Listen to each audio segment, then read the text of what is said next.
วัสดีครั สวัสดีค่ะ บ สวัสดีครับ ขอต้อนรับทุกท่านเข้าสู่ปากทีแชนแนลคิดถึงกันไหมทุกคนคิดถึงกันไหมฮัลโหล ไม่ ด็อก รู้ เตอร์ แต่ เป็น เรา ยังไง สามคน บ้า คิดถึงกัน ง เองด้วย เรื่องถึงเรื่องเลยเดี๋ยว ไม่ไม่รู้ว่าใครคิดถึงใครหรือเปล่าแต่เราคิดถึงกันเอง จริงจริง เออ จริงจริงจริงทุกคนเป็นไงบ้างครับงงไหมว่าปากทีแชนแนลมีคลิปน่ะงงปะยังงงนะอย่างงงนะเพราะว่าง งแล้วก็ นานๆ ต้องขอโทษทุกคนด้วยที่ทักมาแล้วบอกจะอัดแล้วค่ะกำลังจะมีเรื่องใหม่แล้วค่ะ ผ่านไป6 เดือนค่ะ เพิ่งจะมีวันนี้ ก็ยังไม่มีก็คือเพิ่งจะมีอะไรอย่างเงี้ย อันนี้ต้องแบบโอ้โหต้องถือว่าเป็นแบบฤกษ์ดีสุดๆด้วยนะเอาตรงๆเพราะว่าแบบว่าอยู่ๆก็แบบเอาแม้แล้วก็แบบพรึบพรับกันมาเลยเนาะเอาจริงๆแต่ว่า ใช่ เสียดายวันนี้พี่ออฟไม่มาวันนี้พี่ออฟก็ยังติดงานอยู่ต้องขออภัยด้วยนะครับแต่ว่าอันนี้ก็มีนิมิตใหม่แล้วเนาะเพราะว่าถือว่าเป็นการเริ่มปี2569อย่างแจ่มใสแม้ว่าจะเป็นในเดือนที่2แล้วก็ตาม อื เอ ม แต่ก็ เรีย อก ย่าง ว่า น้อย ของขวัญวาเลนไทน์ ไม่เลย เออ วัยเราไม่มีวาเลนไทน์มีแต่บายมาครับบูชาจ้ะแม่ วาเลนไทน์เหรอรีไทน์เงี้ยเหรอ อันนี้เราต้องพูดว่า เออ เรามาในแนวตรุษจีนค่ะ ปีใหม่จีนเริ่มปีใหม่จีนเลยส่งท้ายปีใหม่ส่งท้ายปีเก่าจีนอย่างนี้นะมาเจอแบบว่าตรุษจีนไปเนาะเป็นของขวัญตรุษจีนให้กับทุกคนละกันนะจ๊ะดีไหม ใช่ ใช่ เอาละวันนี้ถ้าสมมติเรามาเราก็ต้องมีคอนเทนต์อะไรมาพูดมาคุยมารีแอคกันนะสิใช่ไหม นิด อื นึง ม อ่ะเปิดตัว นิดนึง ด้วยเรื่องวัยเรามาถ้าอย่างนั้นนะ ใช่เดี๋ยว เปิดตัวด้วยวัยรุ่น นักแสดงวัยเรา พี่เรา เอออืม พี่ปอนนานๆจะมีโอกาสอย่างนี้อย่าปล่อยพลาด โอเค ใช่ เป็นซีรีส์วายที่นักแสดงเป็นรุ่นพี่เราหมายความว่านะไม่ใช่เป็นรุ่นพี่ที่แบบเรียนมาด้วยกันไม่ใช่นะครับ เป็นอายุเยอะกว่าเรา อ่าดีใจมาก ดีใจว่า นั่นคือเรื่อง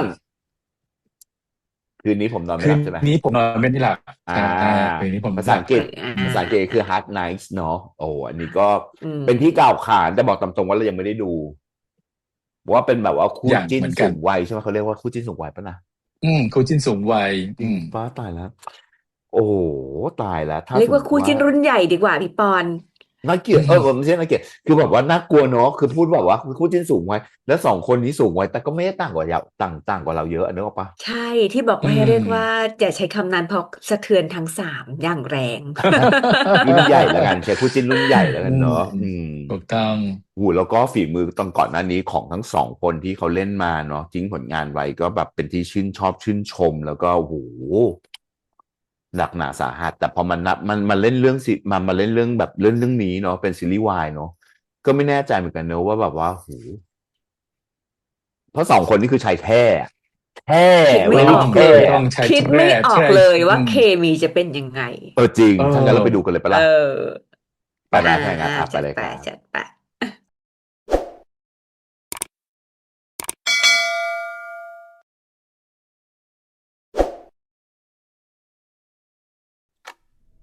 เมื่อคืนที่ผ่านมา ผมนอนไม่หลับแย่ชะมัดเลย คือยังไงก็ต้องเลิกรา คุณอย่าฝืนเลย ห ค่ะ มอดู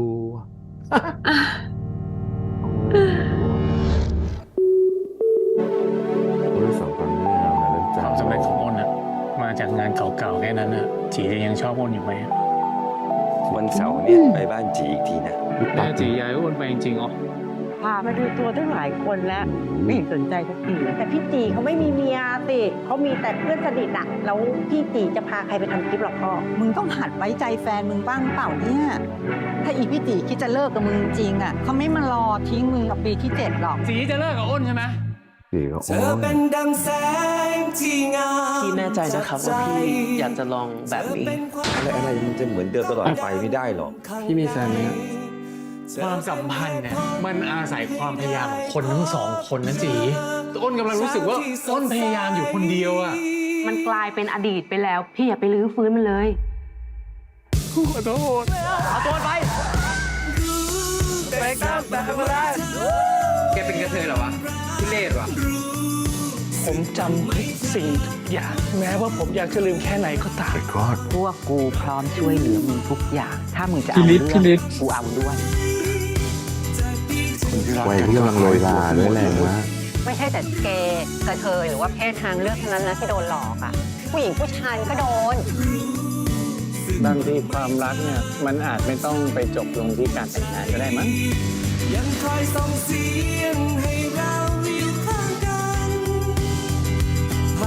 ลุกไหวเหรอ คืนนี้ผมนอนไม่หลับ อืม อ๋อ พี่ก๊อฟจริงๆด้วยอืม เอาแว่นไปใส่ไหมล่ะจะได้เห็น เอาไม่หลับ ก็จะดูใจขนาดนั้นนะเห็นไหมอะ ใกล้ๆมีคนอ่านแล้วเอง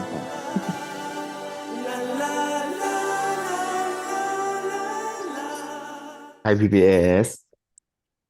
ไทย PBS ตายแล้วฉันอยากดูอีกรอบเนี่ย ใช่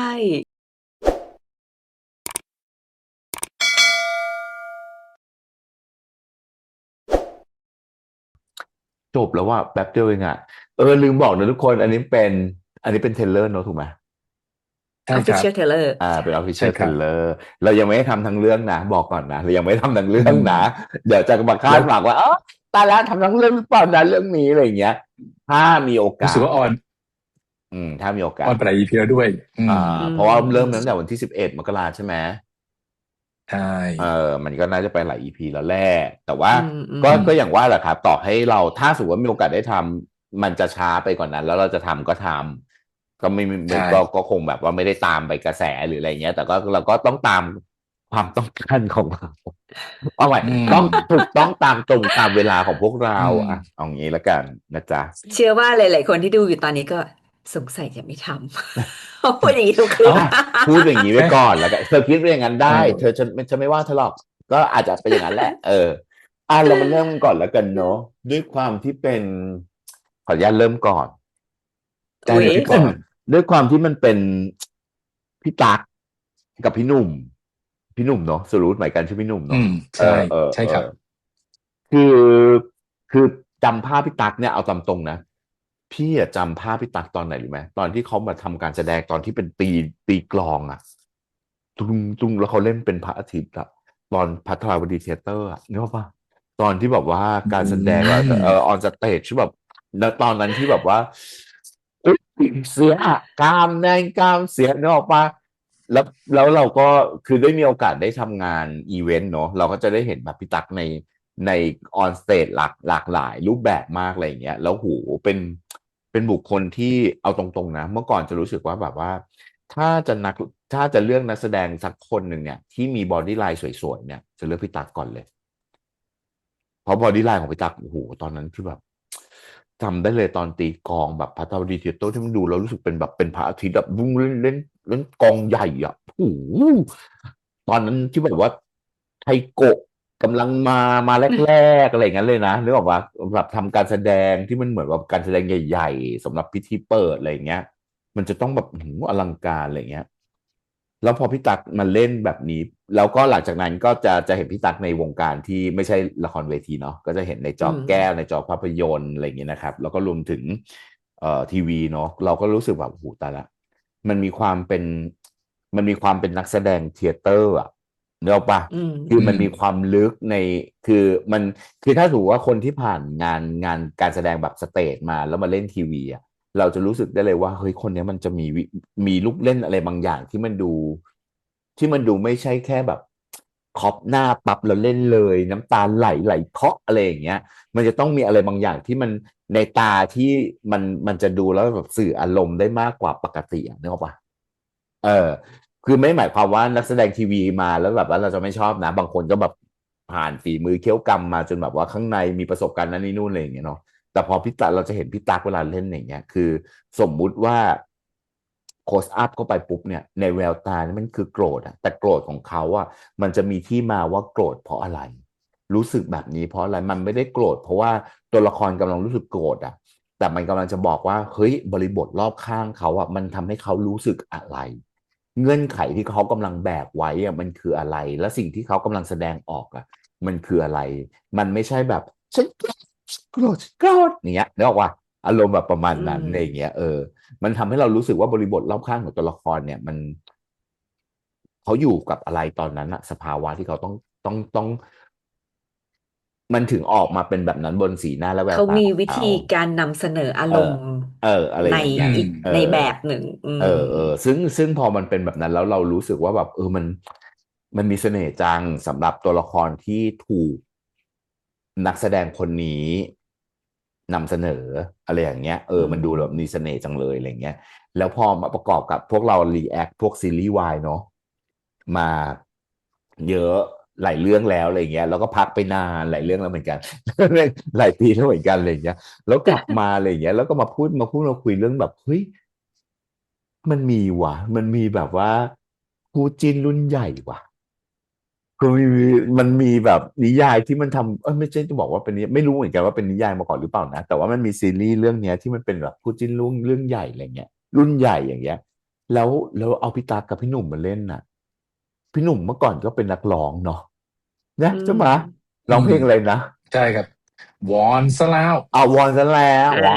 อนซะแล้วหนุ่มสรุปใหม่กันเท่มากฉันจำได้ หล่อมาก โอ้เราก็ต้องแบบว่าเวลาร้องคาราโอเกะก็ต้องร้องเพลงนี้วอนซะแล้ววอนซะแล้วอย่างเงี้ยเลิศแล้วหล่ออ่ะแล้วคือพี่หนุ่มเขาก็ก็ผ่านละครทีวีมาเยอะอะไรอย่างเงี้ยเนาะผลงานก็ผ่านมาเยอะอะไรอย่างเงี้ยแล้วก็ความหล่อก็ไม่ได้หายไป ต่อให้เวลามันผ่านไปแบบนี้ปุ๊บอะมันเหมือนแบบเขาเหมือนเพชรเนาะที่ถูกเจรไนแบบเหลี่ยมคมที่มีเยอะขึ้นประกายหรือแสงมันก็แบบโหหลากหลายมากขึ้นอะไรอย่างเงี้ยแล้วมาเจอสองคนนี้กับเรื่องนี้อะโอ้โหนี่แค่ดูเป็นแบบ Official Trailer เนาะรู้สึกว่าโคตรอยากดูเลยนะเอาตามตรง ใช่ใช่ อืม วิธีที่เขานำเสนอแบบ แต่ว่าอันเนี้ยมันก็แบบ อันนี้ก็คือแบบดูเป็นเคะสุดขั้วกับเมะสุดกูอะนึกออกปะมันดูแบบโพที่มันชัดเจนมากๆซ้ายสุดกับขวาสุดเห็นเลยอะไรเงี้ยเนาะมันทำให้เรารู้สึกว่ารู้แล้วบทบาทที่เขาได้รับมันจะเป็นเมะเป็นเคะที่มันมีแบบแยกให้เห็นชัดเจนอะไรเงี้ยซึ่งแตกต่างกับสมัยนี้นะรุ่นใหม่สมัยเนี้ย มันจะต้องเป็นอะไรที่แบบ curiosity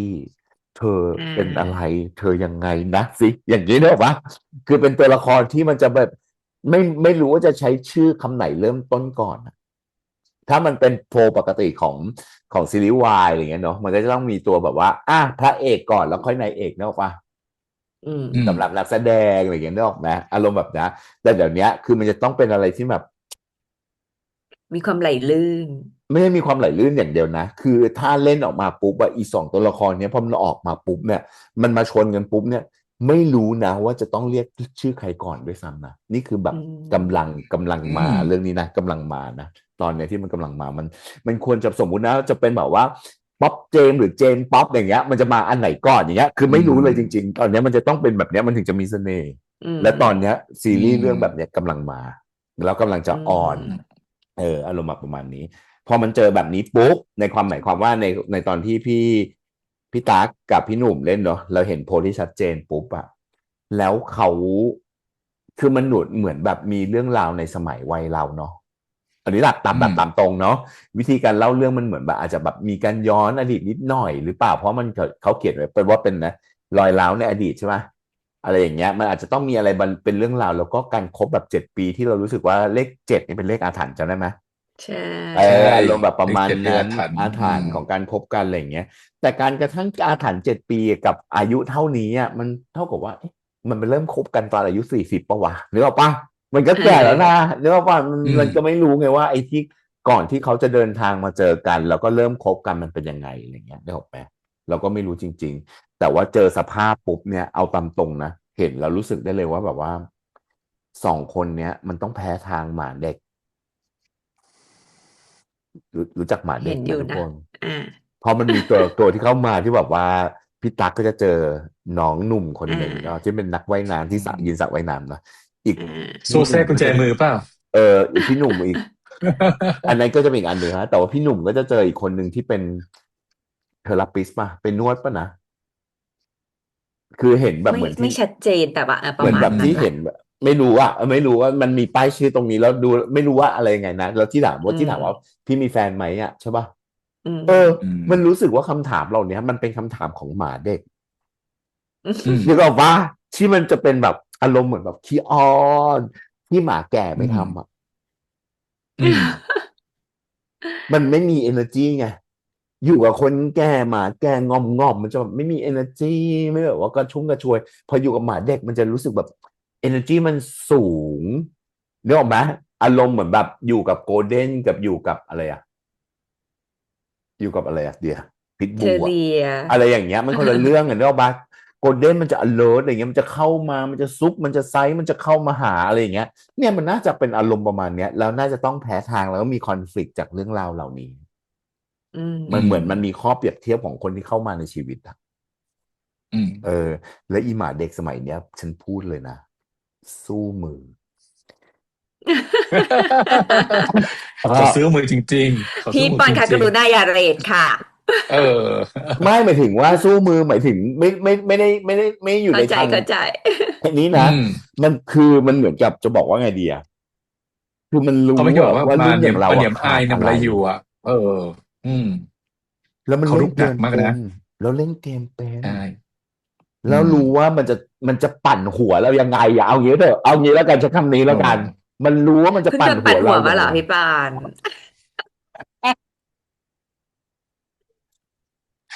หนูน่าอย่าพูดความจริง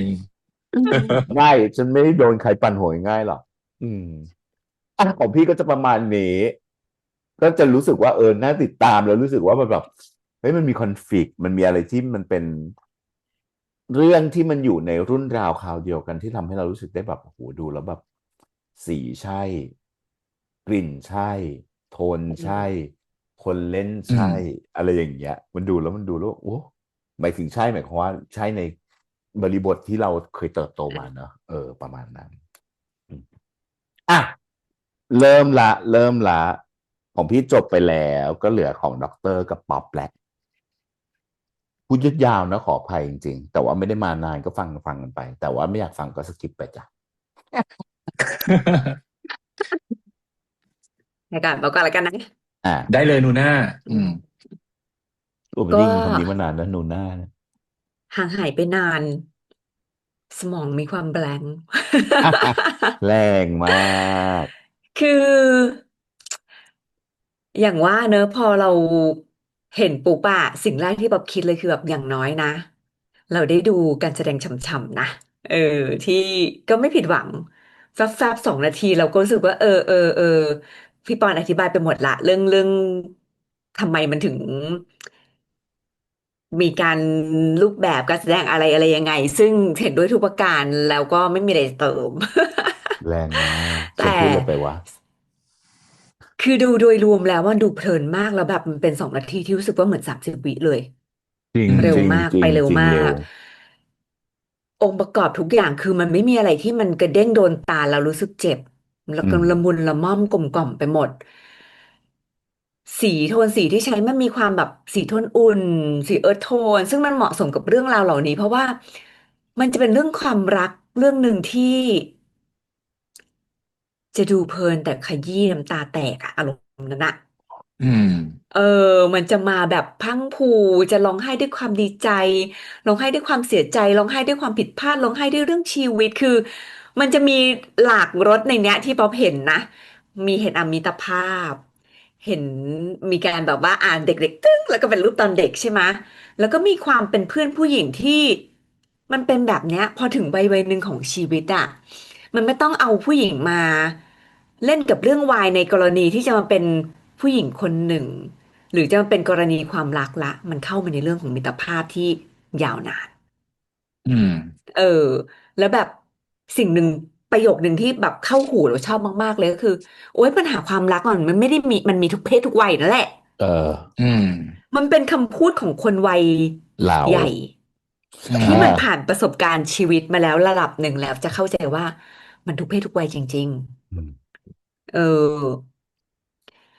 แล้วก็ยังจะมีคู่ที่เป็นแบบไม่แน่ใจว่าเป็นคู่เพื่อนหรือคู่จิ้นที่ยามแก่เราดูแลกันอะปลายสุดทางของชีวิตน่ะความรักมันใหญ่เพราะไม่ต้องพูดเยอะแต่ก็รู้สึกได้อ่ะแล้วการใช้สีของตัวละครนะมันไม่ต้องมาสีหวานฉ่ำกับสีเข้มละมันกลายเป็นสีครีมกับสีเอิร์ธจะสังเกตว่าพี่ตักจะออกแนวขาวๆนะเท่าที่เห็น แล้วก็ตัวพี่หนุ่มจะใส่สีแต่ก็จะเป็นสีแบบสีน้ำตาลสีเอิร์ธโทนสีที่มันแบบแค่มีสีขึ้นมาอีกนิดนึงถ้าเกิดป๊อปจะเทียบแล้วมันก็เหมือนกับความรักของคนวัยเนี้ยที่มันไม่ฉูดฉาดแล้วอะ อืมมันจะมีความโมโนโทนแต่มันจะเป็นโทนที่ down to earth อะที่มันรู้สึกมันเข้าใจอะแต่ในความเข้าใจอะกิเลสตัณหาของมนุษย์เนอะที่พี่ปอนพูดไปแล้วว่าหมาอ่อนหยอกเนอะหมาเด็กหมาเราเด็กก็รู้สึกหมาเด็กแบบหมาเด็กมันก็จะมีความรู้สึกว่ามันเป็นความเอิร์ธโทนที่มันกำลังจะโดนทดสอบอะไรบางอย่างจริงจริซึ่งงมันมีอยู่ในทุกวัยอย่าบอกว่ารุ่นใหญ่หรือสว จะมุ่งสู่ทางธรรมแล้วมีแต่ความขาวไม่จริงค่ะดูช่องข้างๆดิฉัน ฉันเข้าทางธรรม อุ๊ยอุ๊ยนางนางโบยให้พี่ปอยเฉยเลยนะเนี่ยทั้งตัวเองทำทำทอเป็นนางอำทเอำใช่อไหม ทำที่ธรรมดาธรรมดาธรรมดา อ่คือามันมีป๊อปโรคกดหลคิดว่าเขางจับประเด็นในเรื่องของความเรียวของชีวิตอะจริงมาเล่นอืมจริงจริงในหลายๆหลายๆ perspective ในหลายๆมุมมองของอืมชีวิตอืมที่ต้องอาศัยบนโลกนี้มาระยะเวลาหนึ่งที่มันจะสะท้อนมุมต่างๆออกมาได้อย่างครบและมีมิติมีเลเยอร์อะนะก็เลยคิดว่าเรื่องนี้มันน่าจะเป็นเรื่องที่แบบ เราดูแล้วเรายิ้มทั้งน้ำตาทั้งความสุขทั้งความเศร้ากับมันได้ซึ่งเป็นเรื่องที่น่าดูทีเดียวเออแล้วในการใช้การถ่ายทำการเล่าคือไม่ต้องมาแสงจัดไม่ต้องมามุมเท่แต่ความเรียวนี่แหละที่มันจะทัชเราอะเออเพราะว่ามุมต่างๆเราเนี่ยที่ป๊อบดูเรารู้สึกแบบเนอะมันไม่มีอะไรโดดแต่ทุกเรื่องมันกลมกล่อมไปด้วยกันหมดเลยอืมประมาณนี้ ตายแล้วฉันพูดนานก็มากเธอพูดแค่นี้เหรอทั้งพี่ทั้งพี่ปแค่อนแล้วก็ทั้งนี้ก่อนเดี๋ยวป๊อปก็ค่อยๆเสริมกันใช่ไหมพูดได้ดีหมดแล้วอะไรอย่างเงี้ยไม่มีอะไรต้องเสริมอีกแล้ว หยุด ขอบไฮคุณครับกับไลท์เตอร์รายกาไปรเออ เออเริ่มก็จริงแล้วก็น่าสนใจพอมาเจอใน YouTube แล้วก็ชวนกันทำเรื่องนี้อะไรอย่างเงี้ยก็เห็นแวบๆเหมือนกับคุยกับพี่ปอนเหมือนกันว่าพี่ปอนได้ดูหรือยังเรื่องนี้พี่ปอนก็ยังไม่ได้ดูก็มาดูตอนนี้ด้วยกันก็อย่างที่ป๊อปพูดอ่ะเราเห็นด้วยตรงนี้เลยว่าเป็นเรื่องที่ดูแล้วแบบรู้สึกมันจะเติมเต็มหัวใจอ่ะมันเป็นเรื่องอืที่แบบว่าไม่ใช่ใช้แค่คำถูกมาไม่ใช่กๆแค่แบบจะแค่เออสุขอย่างเดียวนะมันก็จะมีเศร้าด้วยแต่ว่ามันเป็นเศร้าที่แบบไม่ใช่เศร้าแบบลงดีแบบสุดๆอะไรอย่างเงี้ย เเพราะมันอยู่ในออวัยที่แบบว่าเข้าใจในเหตุผลหลายๆอย่างนะตรงเนี้ยอืมแต่ก็ข้อหนึ่งที่สังเกตคือพอมันมาเป็นวัยเนี้ยรักกันมานานๆปุ๊บเนี่ยคนก็มักจะคิดว่าคนเรามารักกันแล้วก็จบเนาะพอถึงวัยนี้ก็นั่งจับมือกันไปเย็นตอนเย็นกลางคืนก็นอนจับมือกันไปมันอาจจะมีรายละเอียดมากกว่านั้นมันอาจจะมีสิ่งที่เราขาดเราต้องการพลิกบ้างมาใส่ในชีวิตของเราไม่ใช่ว่าอุ้ยฉันเลขสี่ได้ห้าได้หกแล้วปุ๊บเนี่ยไอ้พลิกตัวนี้ไม่ต้องการแล้วเราก็ยังต้องการความเผ็ดเข้ามาเติมนะ เข้าใจว่าทำไมหมาเด็กมันเข้ามาได้อะไรอย่างเงี้ยคือมันไม่ใช่ภาพที่แบบว่าสังคมจะมาบอกว่าเฮ้ยพอถึงวัยหนึ่งแล้วปุ๊บเนี่ยอยู่ต้องไปนั่งนุ่งขาวห่มขาวนะเรื่องเซ็กซ์หรือเรื่องอะไรก็ตามเนี่ยห้ามพูดถึงมันไม่ใช่อ่ะในชีวิตคู่อ่ะมันไม่ได้มีแค่นั้นคือหนึ่งชีวิตคู่ไม่ได้มีแค่เซ็กซ์แต่ชีวิตคู่ที่ไม่มีเซ็กซ์มันก็ไม่ใช่เหมือนกันน่ะเออแล้วเรื่องเนี้ยมันจะทำให้เราเห็นตรงนี้เอรู้สึกว่าชอบอีกอย่างหนึ่งที่ชอบจริงๆคือเราไม่ค่อยได้ยินเท่าไหร่เรื่องที่จะ พูดตรงๆอะไรอย่างเงี้ยคือหลังๆเขาไม่ได้ดูซีรีส์วายด้วยไม่แน่ใจเหมือนกันว่าตัวละครมันจะมีขนบวายอย่างหนึ่งคือการปฏิเสธอัตลักษณ์ของความเป็นเกย์หรือความเป็นทอมความเป็นอะไรอย่างเงี้ยจะไม่พูดถึงคำนี้ขึ้นมา จะไม่พูดว่าการเป็นเกย์อะไรอย่างเงี้ยนะแต่ว่าเรื่องเนี้ยเป็นการพูดตรงๆพูดตรงๆไปเลยว่าเราเป็นอะไรชอบอะไรอย่างเงี้ยก็รู้สึกว่ามันเปลี่ยนจากขนบอย่างอื่นนะเพราะว่าถ้าเป็นขนบแบบเดิมเนี่ยเมื่อกี้เขาบอกว่า เออเราไม่ได้ชอบผู้ชายแต่เราชอบเธอถ้าไม่ใช่เธอเราก็ไม่ชอบมันจะเป็นขนบเดิมอย่างเงี้ยอันนี้ก็คือขนบของวายตอนที่เราดูกันตอนเริ่มต้นแต่ตอนเนี้ยมันได้ยินคำนี้มากขึ้นแล้วก็เป็นเรื่องที่สองที่รู้สึกว่ามีตัวละครในวัยที่ใกล้เคียงกับพวกเราหรืออายุมากกว่าพวกเราใช่ไหมเรื่องหนึ่งที่ช่องเราเคยทำคือ My Right คู่ของพี่แพทย์พัฒสนกับคุณพ่อของน้องแกงส้มซึ่งจำชื่อไม่ได้ว่าพ่อพี่หนูน้องแกงส้มชื่ออะไรอะไรอย่างเงี้ยพ่อหนูพ่อหนูก็รู้สึกว่ามันอยากรู้เหมือนกันว่าจริงๆแล้วมันเป็นสิ่งที่เราตั้งคำถามแล้วว่าพอถึงวัยหนึ่งแล้วปุ๊บเนี่ยมันจะมีความรักหรือเปล่าความรักเขาจะเป็นยังไงอย่างเราเนี่ยเริ่มต้นเปิดช่องด้วยการทำเรื่องสอบวัดทาย ก็อยากจะดูเหมือนกันนะว่าตอนเนี้ยสารวัตรไทยเขาคบกันแล้วเขาเป็นยังไง ถ้าเขาต่อแก่กว่านี้ไปสักอีก10 ปี20 ปีเนี่ยความรักเขายังเหมือนเดิมหรือเปล่ายังจะงอนยังจะร้องไห้กันอีกไหมอะไรอย่างเงี้ยอะไรที่เขาต้องการเพื่อจะให้คนสองคนนี้อยู่ด้วยกัน หรือคนสองคนเนี้ยไม่ได้อยู่ด้วยกันอีกต่อไปอะไรอย่างเงี้ยคำถามที่เขาตั้งมาตอนในเรื่องเนี้ยมันน่าสนใจนะว่าจุดจบของความรักมันอาจจะไม่จบที่การแต่งงานก็ได้นะทั้งที่ก่อนหน้านี้เราจะเห็นซีรีส์วายที่แบบว่าขับเคลื่อนให้มีแบบสมรสเท่าเทียมอะไรอย่างเงี้ยใช่ไหมพอตอนนี้กฎหมายมันผ่านแล้วปุ๊บเนี่ยมันอาจจะแบบว่าการแต่งงานไม่ใช่เรื่องที่จำเป็นก็ได้นะ มันเป็นการมองอีกแบบหนึ่ง ใช่ ก่อนหน้านี้เราอยากได้ใช่ไหมแต่ตอนเนี้ยเมื่อเรามีแล้วเนี่ยปุ๊บเนี่ยมันอาจจะไม่ต้องเป็นต้องแต่งงานก็ได้นะเราอาจจะอยู่ด้วยกันเป็นเนี้ยในฐานะของการเป็นแฟนเป็นเพื่อนหรืออะไรก็แล้วแต่อาจจะไม่มีนิยามใดก็ได้ แต่ทำไงได้ล่ะถึงจะอยู่ด้วยกันได้ อีกอันหนึงที่ชอบนอกจากหมาเด็กแล้วชอบตัวละครเพื่อนๆเนาะ อืม มันน่าจะมีฉากที่แบบว่าเพื่อนๆได้กินอาหารเปียกบ้างล่ะอาจจะกินอาหารเม็ดบ้างล่ะ แน่นอนในความเป็นเพื่อน จริ เนาะ งถ พอน อม เขาทะเลาะ ไต กันเนี่ยเราก็ ถ ถู น ก อม ต้อ ไต งอะไร เราอาจจะ ขอแบบว่า มี โซ ฉาก เดียม ที่ น้อยนะคะ ถูกต้อง ถูกต้อง เพราะว่าถึงแม้จะถึงวัยหนึ่งก็ตามเนี่ยนะเรามีสิ่งหนึ่งที่เคยได้ยินมาและเป็นความจริง เรื่องความรักเนี่ย เราจะเป็นกูรูมากถ้าไม่ใช่เรื่องของตัวเอง เข้าใจทะลุปลุกโปร่งนะป๊อปถึงป๊อปมาปรึกษาเนี่ยอุ้ยฉันเข้าใจทุกอย่างป๊อปแกต้องทำอย่างนี้ แต่ถ้าเป็นเรื่องตัวเองเนี่ยปุ๊บเนี่ย มันก็มืดแปดด้านนะเรื่อง อะไรอย่าง ค เงี้ย ลาม นึก ไม่ ไม่ มี ออกจ แร ริง ง ม ๆ อ ถู ง ก ไม่ ต้อ เห็ ง น เราก็ต้องไปหาเพื่อนอย่างนี้แหละที่จะ ถู มาบอก ก เราว่าต้อง ถู เป็นอก ย่างนี้อย่างนี้ อืม แล้วเพื่อนก็จะแบบเบ้ปากเนี่ยมันบอกมันจะเลิกเป็นครั้งที่358แล้วอะไรอย่างเงี้ย ใช่ เพื่อน ใช่ ก็กินอาหารเปียกอาหารแห้งไปอะไรอย่างเงี้ย เป ตา ลี่ ม ยน เรื่อง เปลี่ยน ก็ ยี่ จะ ห้อแล้วก็ยังเปลี่ยนไปอีกเรื่อย ถูกต้องถูกต้อง ๆ อื ก็เลย ม คิดว่ามันมีอะไรที่น่าดูในมิติของความสัมพันธ์ อื มัน ม มีทั้งรุ่นเพื่อนใช่ไหมรุ่นเพื่อนมีมีพ่อแม่ด้วย เท่าที่เข้าใจคิดว่าเขาคงไม่ได้จะบอกกับพ่อแม่ ซึ่งเป็นเรื่องที่เข้าใจ ใช่ ได้ของวัย วั นั้น ย เจน เรา นั้น อืม อืม ที่จะไม่ได้บอกกับพ่อแม่ตรงๆว่าเราชอบผู้ชายนะ หรือเราชอบผู้หญิงนะอะไรอย่างเงี้ยก็คือเข้าใจได้ตรงนี้ เนาะก็เลยว่า เรื่องนี้มันมีอะไรหลาย ๆ อย่างให้น่าติดตาม แล้วก็รู้สึกดีใจที่ไทย PBS มาผลิต ค ซี อน รี เท ส์ น แน ต์ ว แบบ นี้ นี้ ด้วย เนาะ อืม คอนเทนต์แนวนี้ด้วยอะไรอย่างเงี้ยแล้วก็คิดว่าพวกเราแต่ละคนก็เคยดูงานของพี่ก๊อฟไปแล้ว คิดว่าเรื่องนี้ก็จะเป็นอีกเรื่องหนึ่งที่พี่ก๊อฟฝากอะไรดี ๆ ให้เราได้ดูละอื จ ม ริง ๆ เพราะ ก็ ว่าข น่า อ ดู เสริ ครั ม บ ด็อกเตอร์นิดนึงว่าจริง ๆ แล้วอย่างที่พี่อย่าง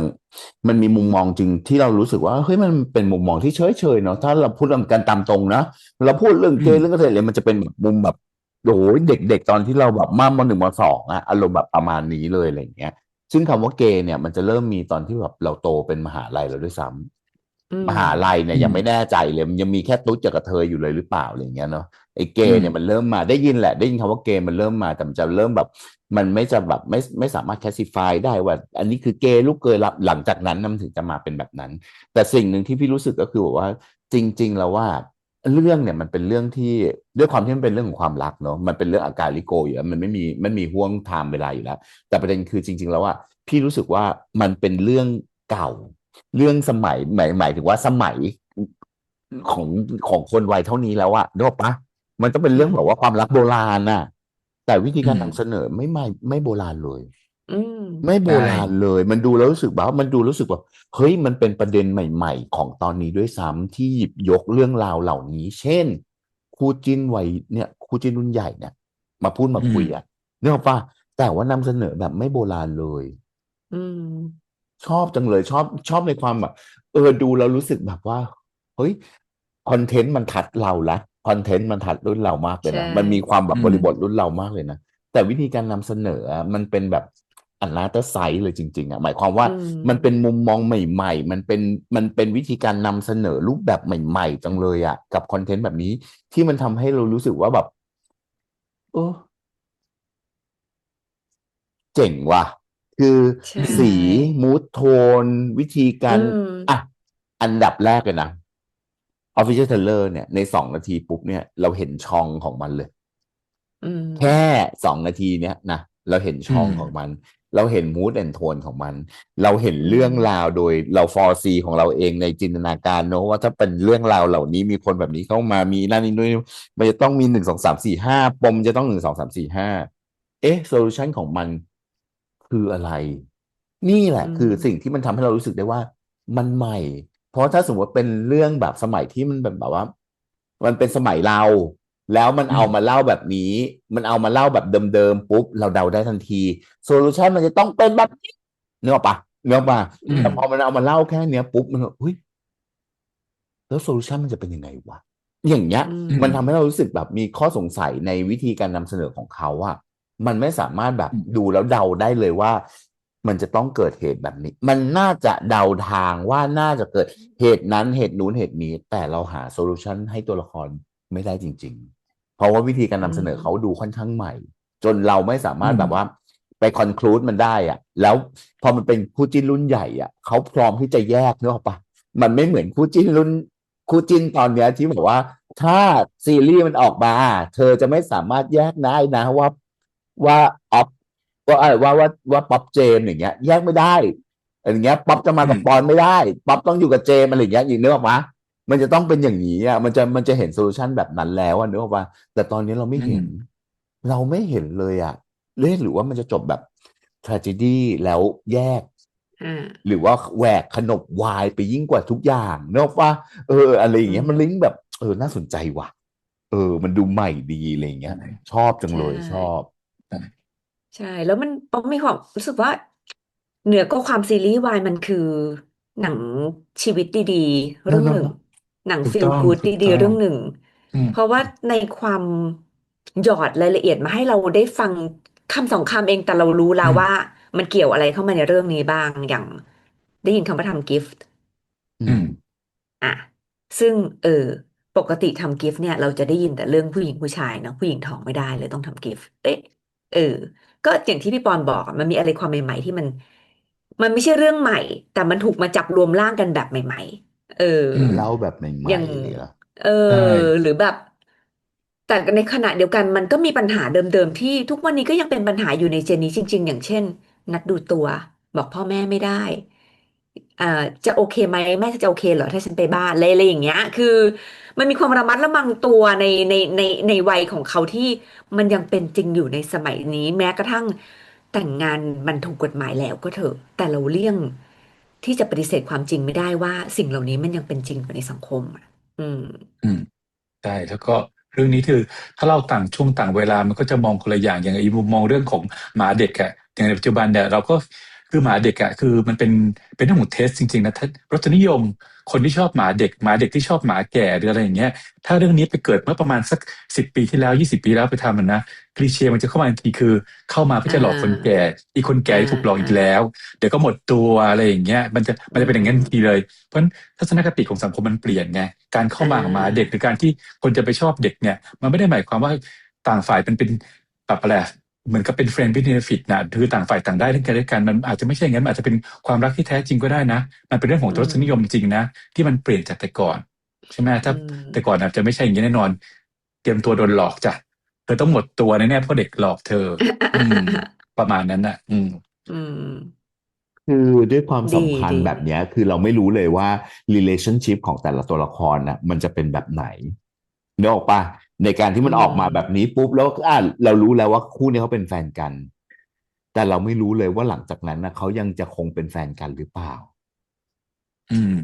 หใชรือว่าเอา่เข้าจริงแล้วว่าเอาจริงๆเลยนะตอนเนี้ยหรือว่ามันจะเอาคำว่า situationship เข้ามาในแต่ละความรู้สึกแต่ละความสัมอืพันธ์มทำให้เกิดใช่แบบการขยายผลใดๆอีกหรือเปล่าก็ไม่แน่ใจเพราะว่าตอนถูนี้คือกไม่รู้แล้วจ้าว่า relationship ของแต่ละตัวละครจะเป็นยังไงแต่ฉันรู้ว่า situationship มันเกิดขึ้นแน่อืมๆอันเนี้ยคือแบบสิ่งหนึ่งที่มันทำให้เรารู้อะว่าแบบอืม อืมความสัมพันธ์ณปัจจุบันขณะของตัวละครนั้นๆสำคัญนะฉันอืว่ามอืมจริงจริงเอาล่ะมีประเด็นอะไรเพิ่มเติมไหมประเด็นเก๋ๆก็มีแบบเรื่องที่ยุคสมัยไหนก็เล่นได้เสมอคือ เลิกแน่แน่ หมอดู หมอหมอดูดูค่ะเออเอออืมและอีกประเด็นหนึ่งที่น่าเล่นน่ะคือเขาใส่คอนฟ lict เฉพาะตัวของตัวละครมาด้วยลืมพูดถึงไปนิดนึงที่มันเราก็ยังดังอยู่กับแค่เรื่องผลงานเก่าๆอ่ะ มันเห็นคอน FLICT ในตัวเองที่มันไม่มีความมั่นใจอะไรบางอย่างในวัยที่เติบโตขึ้น หรือ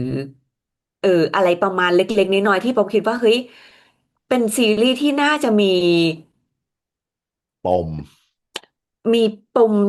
ย่อยปมใหญ่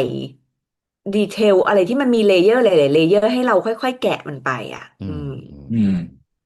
ใช่แล้วก็จะไม่ใช่แค่มีแค่มิติเรื่องความรักของคู่นี้แหละเรื่องอื่นๆอีก ใช่ นะเห็นตัวละครที่ป่วยที่ไปอะไรอย่างเงี้ยแล้วคิดว่าน่าจะมีหลาย ๆ เรื่องแหละเรื่องเนี้ย อืม มันเห็นเนาะมันเห็นนางโชว์อ่ะมันเห็นความนางโชว์มันเห็นอะไรอย่างเงี้ย อ่า อารมณ์แบบคือเราโตมากับนางโชว์นางลิปซิงค์นะคือเหมือนเมื่อก่อนอ่ะคือเรารู้จักอะไรตรงนั้นมันจะต้องดังมันเรื่องนี้มาก่อนเพราะว่าค่อยมาเปลี่ยนจากเวทีนางโชว์กลายมาเป็นเวทีของพวกแบบ cover dance นึกออกปะแล้วก็กลายมาเป็นแบบเต้นกันจริงจังปาร์ตี้แบบว่าปาร์ตี้แบบไม่มีเฮโรอีกอ่ะก็เป็นแค่แบบว่าเป็นแค่แดนเซอร์เป็นเขาต้องเรียกว่าอะไรอ่ะเป็นโคโยตี้นำอะไรเงี้ยโคโยตี้บอยโคโยตี้เกิร์ลนำแล้วตอนเนี้ยมันไม่มีแบบมันจะแบบเจนมันก็จะไหลไปเรื่อยๆอะไรเงี้ยเนาะหมายถึงว่าแต่ละเจนมันก็จะมีเอกลักษณ์ของแต่ละอันไปเรื่อยๆเหมือนกันอะไรเงี้ยดีจังเลยชอบ อืม มันมีเรื่องราวให้เอาจริงนะแค่2 นาทีเนี้ยแค่ดูแค่2 นาทีนี้พี่ก็รู้สึกว่าคุ้มแล้วนะเอาตรงๆ ใช่ นะคือได้มาพูด อืม ได้มาคุยกันขนาดนี้ก็ถือว่าแบบโอ้โหน่าสนุกน่าเอาเรื่องราวเหล่านี้มาทำจังเลยอะไรเงี้ยแต่ต้องขออนุญาตออกตัวก่อนนะครับทุกคนจ๋าขออนุญาต1เลยนะเงื่อนไขของพวกเราคือเวลาเนาะคือถ้าพวกเราเวลาตรงกันแน่นอน2คือไม่รู้เหมือนกันว่าคอนดิชันของการทำ reaction ถ้าเป็นผลงานของไทย PBS เราสามารถเอามาทำได้แค่ไหนแบบไหนยังไง ถ้าใครรู้ก็มาบอกเราหน่อยแล้วกันนะครับขออนุญาตนะอาจจะไม่ได้หาข้อมูลคุยกันตรงเราก็ไม่ได้หาข้อมูลหรอกว่าเราจะอะไรเราก็จิ้มกันเลยแหละโอ๊ยจะทำเรื่องนี้ก็คือทำมาเลยอะไรอย่างเงี้ยครับไม่ได้หาข้อมูลกันเลยจริงๆแต่ว่าถ้าใครมีข้อมูลบอกกันหน่อยนะครับฝากแนะนำกันได้นะจ๊ะเอาล่ะวันนี้พวกเรา3 คนเป็นไงอิ่มหนำสำราญไหมกับการพูดคุยกันเนาะ มากมาย ได้ ไก ป ล ระ ก มา อ ณ ง นะครับแต่ก็อย่าลืมนะ ส ค อ รั ง บ นาทีรวมๆเราน่าจะพูดกันไปเกินครึ่งชั่วโมงนะคะ เราพูดกันก็บอกตามๆว่าเราทำ2 คลิปแล้วแหละคือหมายความว่าเราซูม2 รอบละ ซูม2 รอบแล้วก็อย่าลืมนะครับฝากติดตามพวกเราด้วยแล้วก็ถ้ายังรักกันชอบกันอยู่ก็ฝากสนับสนุนกันด้วยนะครับ กับนี่เลยจ้าเลขที่บัญชีที่ผ่านขึ้นมาในหน้าจอนี้นะจ๊ะตึงฝากด้วยนะครับ ยังคงเดิน กดไลค์กดแชร์ด้วยนะ ยังค ฝาก ง ก เดิ ด น ไลค์กดแชร์ด้วย ได้ ฝากกัน เล ด้วย ยนะ คิ ค ด รับ ถึง เออ เข้ามาคอมเมนต์เข้ามาพูดคุยกันนะครับ อีกนี่ก็เป็น ครับ อีก ผม ทางหนึ่งที่เป็นการสนับสนุนพวกเราเนอะก็คือเช่นเดิมเลยครับคอมเมนต์ใต้คลิปพูดคุยกับพวกเราในหลายช่องทางนะครับในทุกช่องทางที่มีนะครับไม่ว่าจะเป็น YouTube Channel Twitter IG เนอะแล้วก็รวมถึงตัวนี้นะครับ Twitter คือ X ครับ IG แล้วก็ ใช่ Facebook โอเค ฝากด้วยนะจ๊ะ เรียกเพื่อนเรียกฝูงกลับมานะว่าปากฮีกลับมาทำแล้วอย่างน้อยอีก1 คลิปว่ากันไป แล้วคลิปหน้าจะเป็นคอนเทนต์อะไรก็ฝากติดตามกันนะครับ แต่วันนี้พวกเรา3 คนคงต้องลากันแล้วนะครับ เจอกันกับคลิปหน้านะ วันนี้ไปก่อนครับ สวัสดีครับ สวัสดีค่ะ บาย